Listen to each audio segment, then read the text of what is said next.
What's happening, bunnies? And we are on the Rook 7 grind as we go towards Queen ranking.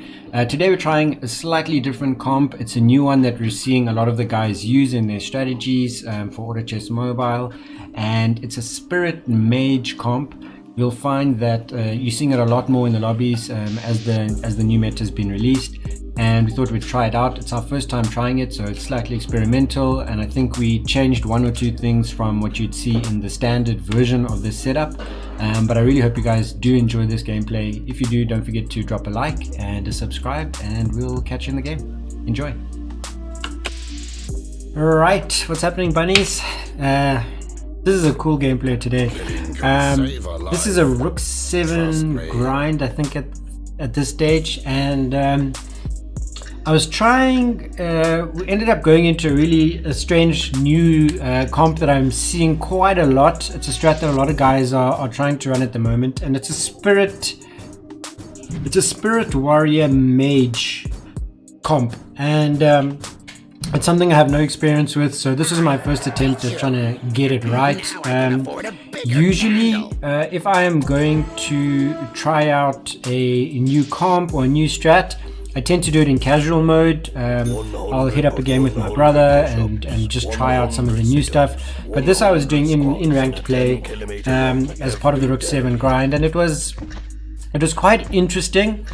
I know generally you'll end up with a warrior, a spirit, or spirit warrior, maybe human and mage comp, and that's kind of what I was going with.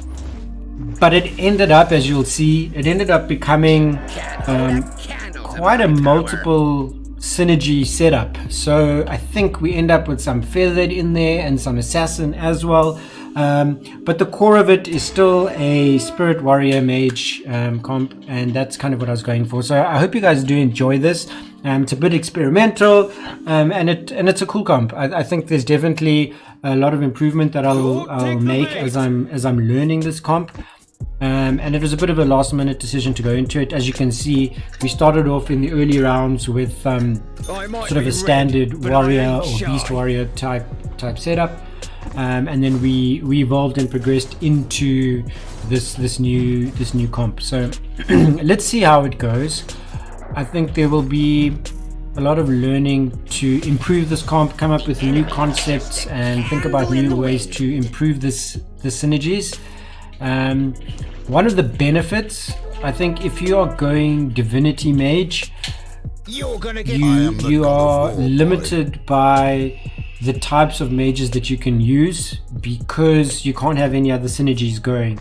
Otherwise it cancels out your cooldown from your divinity setup. So what's nice with this comp, I think, is that you aren't limited by the mages that you can use. You can use a lot more of your human mages, so your Tutola Elder potentially, and your Flaming Wizard as well become viable options. And with the Divinity Mage setup, those weren't really viable options unless you were willing to sacrifice the divinity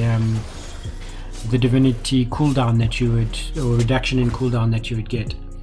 I'm not sure what I ran in terms of the mages, I don't remember, but we'll see as the game progresses. As you can see, not the strongest. I mean, it's a pretty straightforward setup in the beginning, just your standard three warrior combo, and I'm spending a little bit of extra cash just to get a couple of extra men on the board, because I don't want to force a losing streak at this stage. I would prefer to try and get onto a winning streak, and I always believe you can give it 1 or 2 rounds after your creep rounds, and you can give it 1 or 2 human rounds to determine whether or not you need to move into a losing streak or not.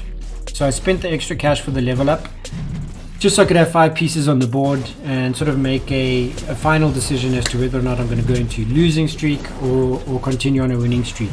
As you guys know, you don't want to be sitting in the middle where you're winning some and losing some, because that affects your economy in the long run. Okay, so lost the match again, and I think potentially that means I'm going to be running into a losing strat.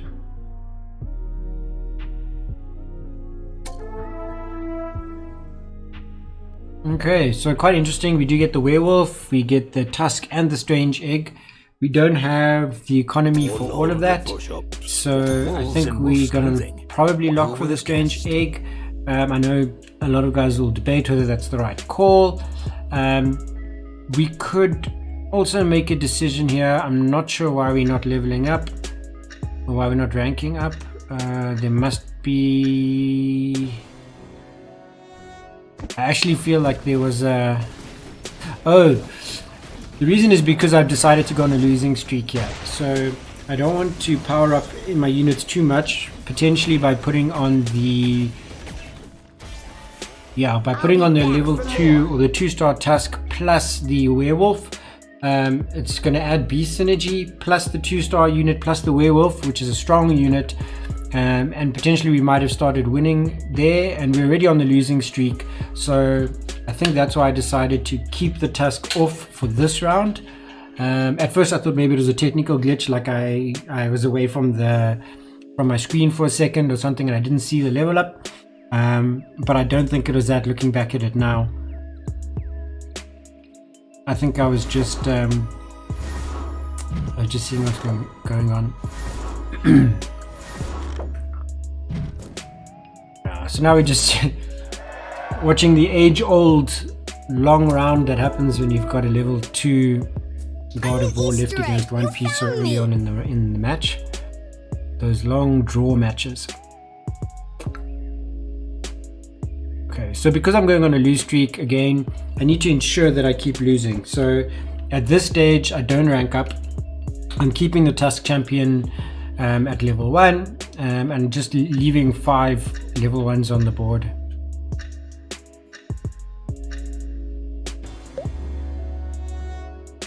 Having a look at the other guys, we've got a Goblin Mech, we've got an Assassin there as well, and a couple of other warrior builds. So I think that potentially is one of the reasons why, you know, if you've got a whole lot of warrior builds happening, your mage setup can be quite powerful against that. They can be quite OP when it comes to facing warriors, so mage is always good for that. But I don't think at this stage I was aware that that was the route that I was going to be taking. There would likely have been some other trigger that led me to go into that situation. I do think however, what I was going for at this stage was economy. So I was probably trying to push econ now. I'm on 10, so I wasn't going to purchase anything. There are people who are already above me in economy, and if I'm going on a losing streak, it doesn't make sense to be spending too much. The idea would be, let's get the money in there as soon as we can before we lose too much HP. And we're already up against teams who have multiple 2-stars, so we are going to be losing HP. And the losing streak strategy is all about balancing losing with losing as little HP as possible. So there I lost 2, 4, 6, maybe 7 or 8 HP, and that's okay. I think at this stage I'm okay to lose that much. You don't want to be losing like in the high teens or anything like that. I think anything above 12 is probably more than you'd like to lose at this stage of the game. Okay, so the 2 water spirits and the stone spirit there, I think you'll see, yeah. So I definitely pick up the 2 water spirits because I saw the stone spirit, and the water spirit at this stage of the game is really powerful. But again, I took off other pieces because I don't want to be too strong. I want to maintain my losing streak. It's absolutely important, and it might even have been an error here. I'm not sure yet. No, okay, cool. We still lose, which is exactly what we're going for. So happy with that. We do pick up another God of War, and I think for the sake of bench space, we would probably need to rank that up. Trust me.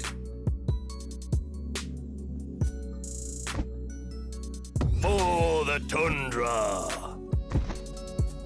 Okay, so I'm trying to maintain that really fine balance again between ensuring that I lose and not losing too much by too much. So this was definitely a misplay.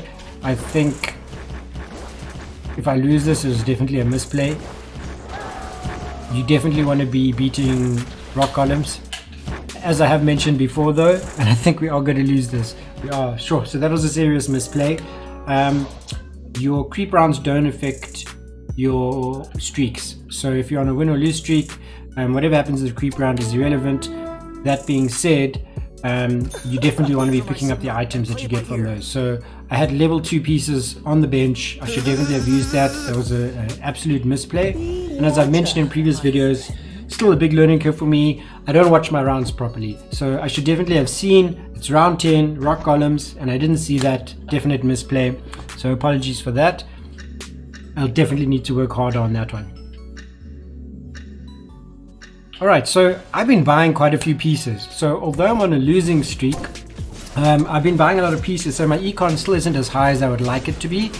I think by round like 12 or so, you want to be like close to 50, and I'm not there. So I'm losing now, and the problem is I'm going to start losing by more than I would like to lose. So I'd like to get to 50 econ, and I would like to ensure that that I do so with still a bit of HP to work with for the remainder of the game.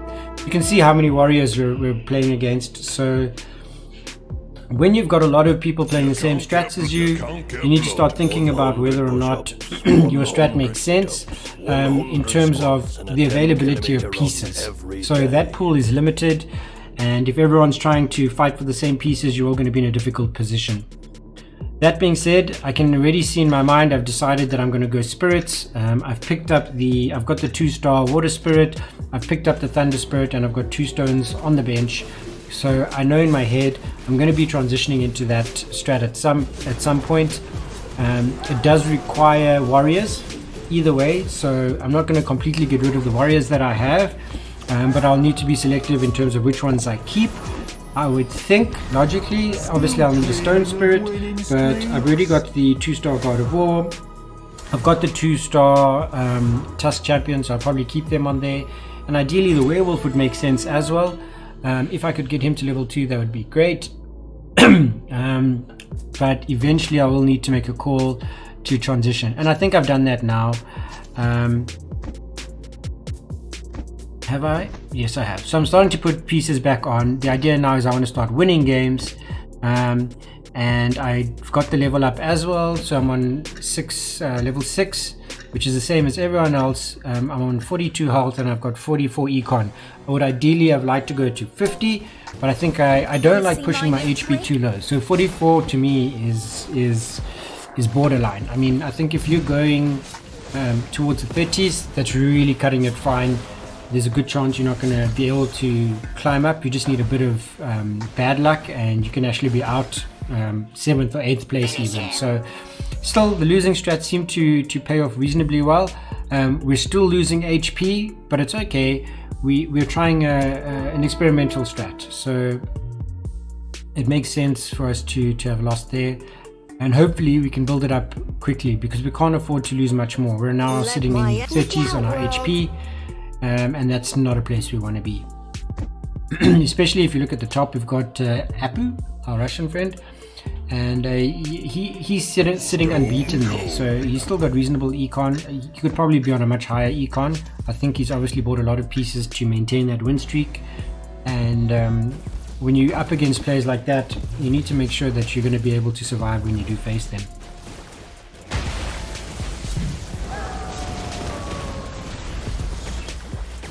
Okay, so this is Scar T, who's sort of mid of the pack.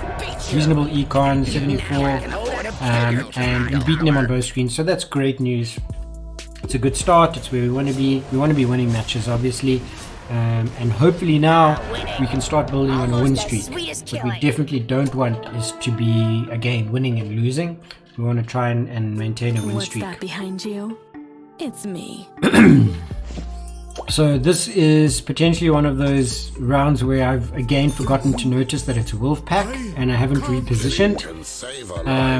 And you can see I've stuck with the old mentality of going with the divinity mages. So I've got the source and the shining dragon on there with the thunder spirit, where potentially I could have actually used flaming wizard, which I saw there was one that we passed.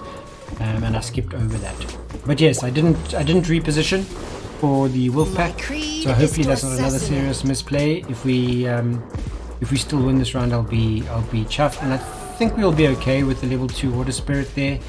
The water spirit tends to do quite nicely with these wolves because it has that damage in a straight line that sort of cuts through all the wolves at the same time, so that would be great.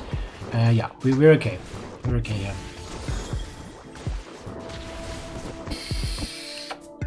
I beat you. Now I can afford Okay, so a bigger Sabogu candle. is now below us on the ladder, and he's definitely playing to a full 50 lose streak, but he is taking a big chance because he's playing down to 28 HP, and 28 HP to me is a tough call. That's really low. This is great. So you can see now we've started contemplating getting some assassins in there. We got the now that we got the warriors and we've got the mages in, the idea would be, what do we fill out the rest of the pieces with? And I think this is where for me it became experimental. We know we're probably going to be running at least an 8 or 9 piece strat, and we know that our mages is 3 pieces and our warriors is a minimum of 3 pieces, so that's 6 pieces. We've got extra space with which to play, so now we need to decide what are we going to fill those spaces with. And I think it was more opportunistic. The fact that we got the Shining Assassin in there and we picked up a Shadow Crawler made me think, well, potentially we could get a feather built in there because we've already got Shining Dragon, which is a feathered unit. So we could have mage and we could have feathered with the 2 feathered assassins as well as the Shining Dragon. So we could get a 3 feathered, which is always helpful. I think any extra synergy can be helpful. I know it's not probably the textbook strat or textbook composition for this strat, but as I said, it is a new strat to me, so I was willing to play it a bit experimental.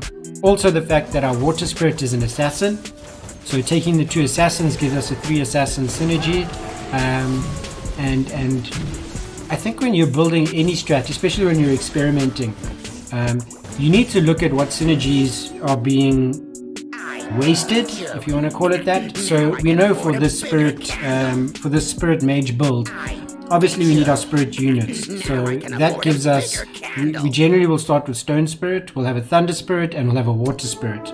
So if we're going to build that, we have an assassin to work with. So obviously we've got the mages that we're linking into thunder spirit, and then if you look at water spirit, we've got assassins, so we build that into that. And if you build your mages correctly and you use a Shining Dragon, which we now have a 2-star, it then means that you also have feathered synergy. So you try and link all the synergies together to get a good comp. And I think this one works out quite nicely. We now potentially will have feathered synergy, assassin synergy, we've got beast synergy running, and we will have spirit and warrior. So it's quite a lot of synergies, but synergies help. So it doesn't mean that if you're running a specific synergy, you can only focus on having those 1 or 2 synergies. If you're running Beast Warrior, for example, Warlock synergy often comes into play there, and that's just something I think that helps me when I start trying to experiment with building compositions, is to look at the pieces holistically and understand what are the missing link pieces that could connect the pieces that are core in your composition.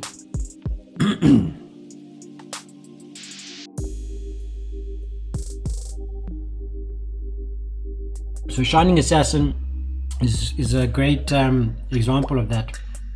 It's feathered and it's assassin, so it's a missing link between Shining Dragon and Water Spirit, because it's got the assassin from Water Spirit and it's got the feathered from Shining Dragon.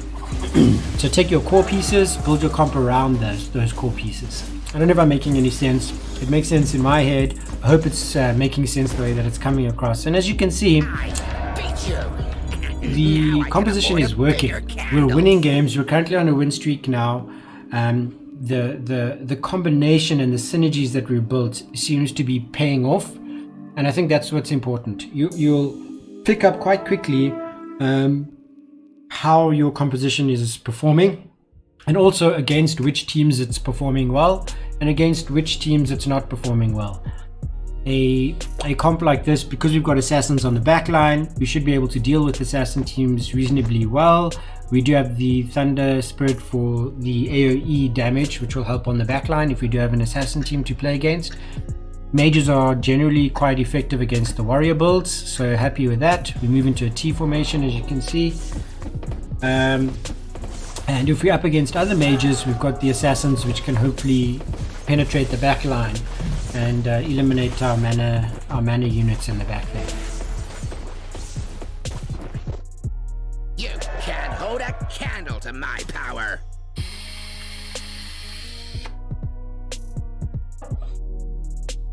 So after the lose streak, we obviously had to spend a bunch of money to ensure we get the pieces that we need, and we did that. So now we're economizing back up. We need to make sure that we get up to hopefully 50 econ. We're back up to 44, so that's great. We're moving in the right direction. We're not looking to build a level 3 Shining Dragon, so we won't pick that one up. But we still haven't got our Mage synergy on the board. We want to get our source on there, so we spend the extra cash to level up so that we can get our Mage synergy. And now we need to reposition. Mages don't generally work that well in the center of the board because they're squishy units, and oh, and we have another mage comp here. So this is an interesting mage comp. It's a goblin mech mage comp, which I haven't seen in a while actually, so that's pretty cool. The mage units are generally quite squishy, so again, if you have them in the center position on the board, any pieces that jump behind are going to be able to knock them out quite quickly before they are able to nuke or potentially get off a second nuke. So you generally want to have them in a corner so that no one can jump behind them. And that's why we repositioned now. So we'll have all of our chunky units, our tanks and our carries on the outskirts to prevent the other guys from getting in and attacking on the back line.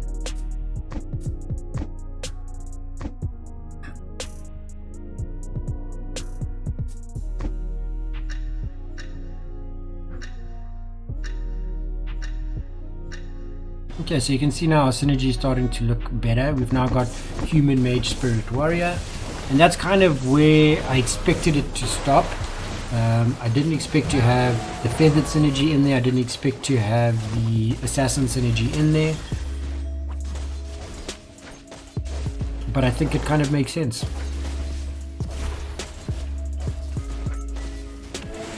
Once we get...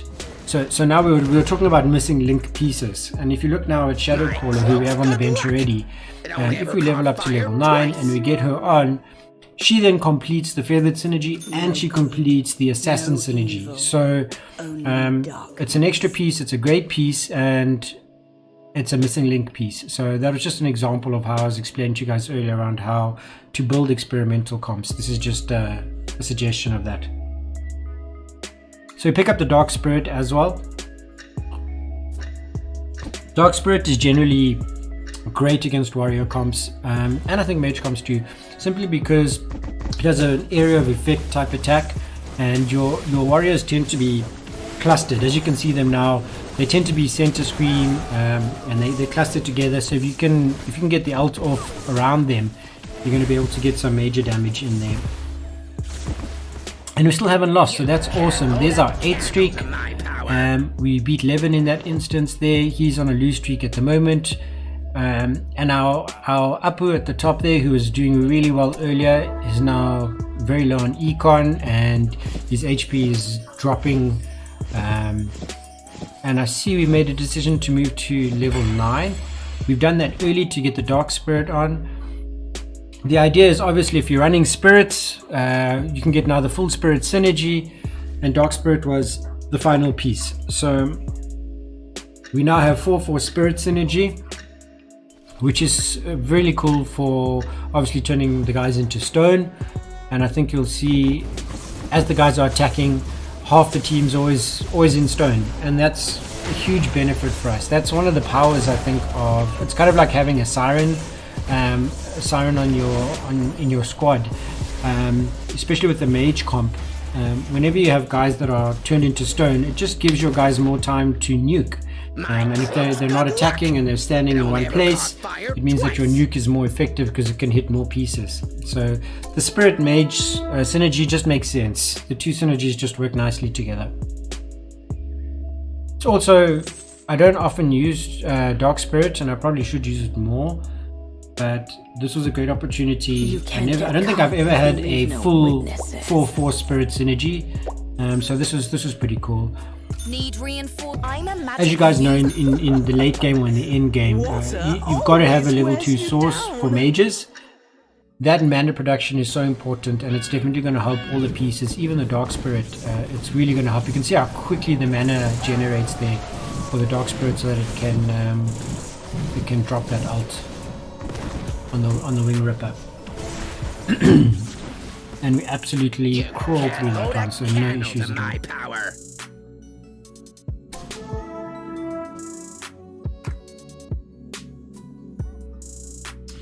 So it's a really great comp. I was really surprised with how effective this was, especially against the warrior builds. It seemed to do quite well. And I'm not sure yet. I see we're still building the Shadowcrawler Sins on the bottom. Building to level 2 or 2-star. But obviously we need to economize now. So we're in a position where we're winning our matches. You can see there are other assassin teams like the one we're facing now. And this gives us a nice opportunity. Can you see the area effect there that we had from the Thunder Spirit? It just gave huge damage to the assassins that jumped to the back line. And once Dark Spirit hit that ultimate there, it was over for that team. So no issues against the assassins. It seems like it seems to manage them quite well. However, if we look at this screen, and this is Scar T, we're facing Scar T at the moment, and it looks like we lose to them. They are running 3-star mechs there, but again they've utilized a lot of their economy to get there, and their HP is extremely low, so they're sort of at the end of their game. They could make a sort of comeback from now, and we'll watch to see whether or not they manage to pull that off. They might have reached a point where they spent their econ to level up their team really strong so they can climb up the ladder, but it's very high risk if that's not happened and you don't have econ. You can see he's still rolling down.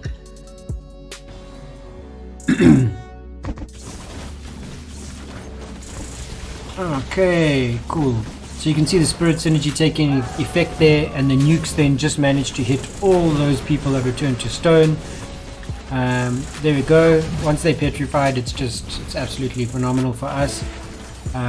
This is Levin, and Levin is currently sitting in 4th, and it's a close match. I think that level 3 Aegisus, the shield that was on there has saved them, and they win that match, so it knocks us off our win streak. We're now sitting in 2nd place, and it's definitely reaching towards the end game now. You can see people are quite low on life. I think okay, so I've decided here to reposition. I've noticed a lot of guys are running their comps on the left side of their board, so we want to try and get close to them. Again, the idea is that the closer we are to their units, the less they scatter, and if their units are clustered, it helps our nuke to affect them in a more specific area. And as we say that, we actually hit our level 3 water spirit, so next round we'll have that up, which is quite nice. And although these guys are running some 3-star units, we're still quite strong against them. Good luck. It only ever caught fire twice. Okay, so Scar T we were talking about earlier. It turns out his gamble didn't work out, and his losing streak has been to his detriment, and he's now knocked out. Apu, our Russian friend who was at the top of the board for most of the game, the one who's on a serious win streak, he's now also on the verge of being knocked out. We do, however, get our 3-star water spirits on, and we get our 2-star Shadowcrawler, which is great for us. So now the decision needs to be made in terms of how do we get this onto the board. We were supposed to be economizing. We are reaching a point of the game where we can see if we don't get on a win streak, the game can be over very quickly. So getting enough economy to get that piece on the board is going to be difficult.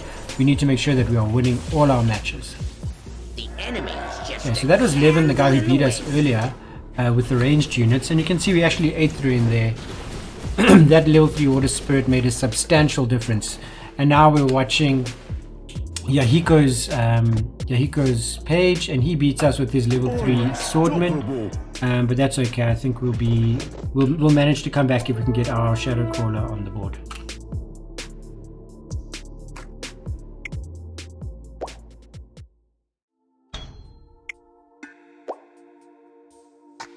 Cool, so I realized I didn't have mana items on the Dark Spirit, and that's absolutely something that you've got to get on there. You can see I had Dark Spirit frontline so that it could receive some damage and generate mana faster. But with the Mana Crystal now, I could actually potentially move it back a bit. Maybe swap the Stone Spirit to the front line, but I haven't done that repositioning yet. I always find that a strong mage team absolutely climbs through the Thunder Hides really quickly. This one wasn't as convincing as I've seen other mage builds do, but still no problem with Thunder Hide.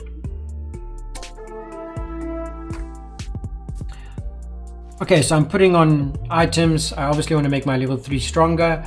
My Dark Spirit's a key unit in this one, as well as the Water Spirit, because it's level 3. So I'm putting items on there, and my next goal now is to get that Shadow Crawler on the board, because I know it's going to provide me with 2 more synergies, and that can be the difference between the win and the loss. And what I've also done is repositioned closer to the front of the board again, just so I can get my ults off quicker. This is Ben King, and Ben King has got a super strong set of units. You can see the amount of level 3s he's running, including the Abyssal Guard, the Tusker, Taboo Witcher, also level 3. I think there's an Abyssal Crawler there. Yes, there is, also at level 3. And we still managed to eat through them. And again, the reason is because this Taboo Witcher didn't get onto the key units that it needed to prevent us from getting our mana generated. And because they were all crowded around our God of War, it allowed us to nuke. And that's, I think, the whole purpose of mages.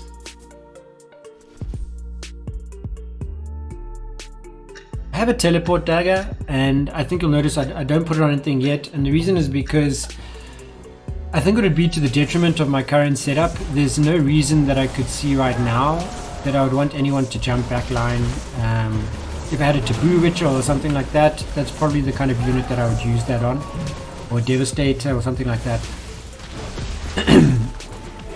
Okay, so this is interesting. This is Yahiko, who's someone we have not really faced. He's running a Druid setup. So Ben King's out now, and we lose to this guy. He's running, he's got a, this is the guy with the level 3 Swordman. And he's running Druid. So he's got a really strong setup at the moment. And he's on a win streak, as you can see. But with Ben King falling out, it means now that we have an opportunity to pile on the items that we need to make our team stronger. We're also slowly economizing so that we can get to our we can get our Shadow Crawler on the board. We need 35 econ at the moment to level up from where we are now, which means that next round we should be able to level up. So it's 28, which is 7 to 35. So we need 35 econ. Next round, we know even if we lose this match, hopefully we can just swing it over by getting on those 2 extra synergies and a Shadow Crawler, who's always a useful unit to have. And you can see these are really close matches. There's a little bit of RNG, I think, based on whether or not the units are turned to stone. You can see both those 3-star units are just inches away from dying. So very close match. The 2 teams are pretty similarly matched.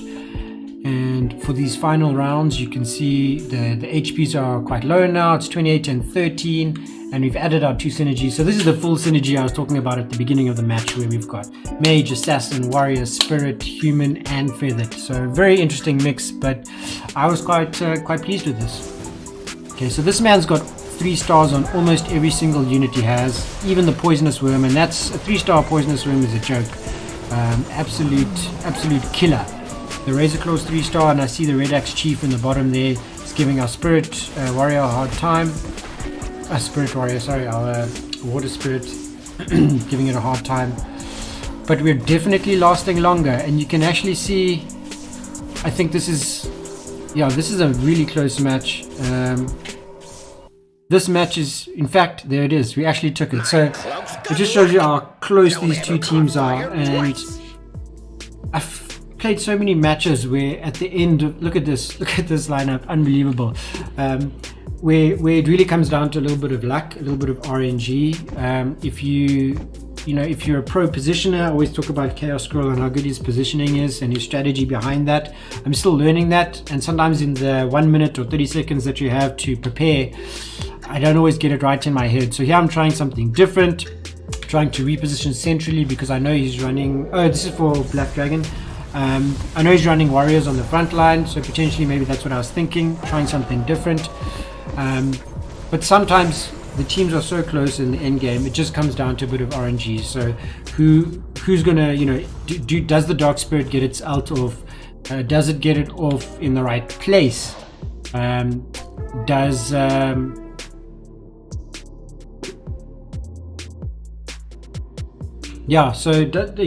it ult off in the right place? Do we get any of their units turned into stone or not? If we do get them turned into stone, who do we get turned into stone? His panda was affecting the mobility. He had the tree trap thing on my Water Spirit. So you see he also repositioned. So now I'm reacting to his repositioning by trying to position closer to his core units on the left side there. I want to knock out his really tanky units, so that Swordman and his Razor Claw was what I was really trying to knock out early. And the movement to the left, as you can see, absolutely didn't work out. So he absolutely killed me in that last round. It was a thrashing, but you know what? It was, again, I felt like it was a good play. It was a great game. I was happy with the way that it ended up, and I wouldn't have changed much, but I will definitely watch this over and over again and understand how I can improve on the gameplay. But there's a new experimental comp for you guys. There's some different synergies that you can work with, and hopefully you can find ways to improve on this and make it better than what I managed to do. But that's about it. So I hope you guys enjoyed that. Sorry we didn't get the win, but I thought it was an awesome game, and I hope you guys thought so too. So we will see you again in the next one. Enjoy. Cheers.